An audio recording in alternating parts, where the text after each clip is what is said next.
So I'm here with Hard Knocks. I'm actually dressed for a movie called Grudge Match where I'm the stunt double for Robert De Niro. And while I'm here, they're having the Monster Truck Jam. So I have the opportunity to talk to Nicole Johnson. She's one of the monster truck drivers. She drives Scooby-Doo.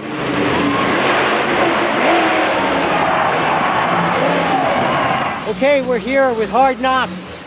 And we're here with Nicole Johnson, who drives the Scooby-Doo Monster Jam truck. And we're going to do a monster. We're here in New Orleans. Tell me what you're going to be doing here in New Orleans. I'm going to be doing some racing and some freestyle with 1,500 horsepower behind me. And you won the wheelie competition? Last weekend, yes. I was up in Massachusetts, and we had a sky wheelie competition, and I got it so vertical, and I came down right on my tailgate, so I got a little remaining damage. You came down on your tail, it was so awesome. to speak. Yep. Now, how long? Are you the only woman that's doing this? We're going to have two females at this show. Dawn Cretin, who drives Scarlet Bandit, will be here as well. Yeah? Yep. And is she like your nemesis? Very first female Monster Jam driver that I've ever seen. I came to a show, I saw her in 2008, and I was awestruck that there was a chick driving. I ran up to her like a crazy fan and was like, hi! And I told her about my background, which is rock crawling. And here I am 5 years later, and I'm behind the wheel. So this is actually my third year now. When I look back at that account, I can't believe I looked up at Dawn Cretin, and now here she is. This is my first show with Dawn Cretin. And now there's going to be 66,000 people here, yes. I heard last night. Yep. How does that make you feel? Nervous? No, not at all. I'm just like a junkie. I love all of it. Give me a crowd and I'll go crazy. How much do you bounce around in this thing? You would bounce around a lot if you weren't properly strapped in, but I've got a head and neck restraint that, it bolts to my helmet.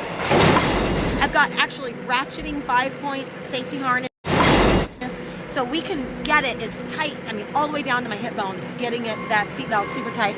And a custom fit aluminum seat, which is basically what it uses. And so we don't move. We're completely at one with the truck, and we're fine. But if you had loose belts or a squishy suspension seat, you would get your back really jacked up. So, yeah. And we could see that tightening up for you is you're a thin, athletic. Do you work out all the time and stay in shape? You know what? Sometimes just running around in these arenas and stadium is a huge workout. We're running to say hi to the fans and always on. We're always on our, on personality, up personality, and I feel like it just burns a lot of calories. So. Oh man. Yeah. That's great. It's fun. It's awesome. Excited for the show? We're gonna rock it. Yeah.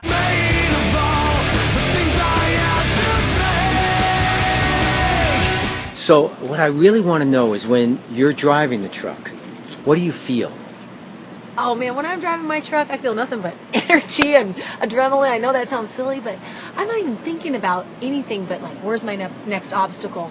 I don't feel any discomfort, or I just feel like, let's just do this. And sometimes I'm only seeing sky, and I'm literally driving by the seat of my pants. I have screamed it so much. Because I can't tell where I'm going to land. So when you're doing the wheelie, that's all you see? Oh, all I see. Absolutely driving my instinct. Now these things have great shock absorbers or suspension we've got systems. Huge shocks, yeah. So it's really smoother than it looks? Well, don't kid yourself. It's pretty violent in that truck. But we've got 66-inch tires full of air. So those compress. That's part of our suspension, really. Yes. And we've got, 2 shocks in every corner. And we've got a lot going on in the suspension part. A lot of that weight of the truck is the axles, everything below the chassis. Yeah. So it doesn't control itself very well. It bobbles around, but that also makes for a great looking show. Now, how many events do you do a year? Well, we go on tour. We call it first quarter tour because we go on tour right after New Year's, so the weekend immediately after New Year's, until World Finals, which is March 22nd and 23rd in Las Vegas. So we go 12 weeks back to back. Every weekend we're at some other venue. I was in Massachusetts last weekend. Here I am in New Orleans. Go to El Paso, up to Reno. We crisscross the whole country.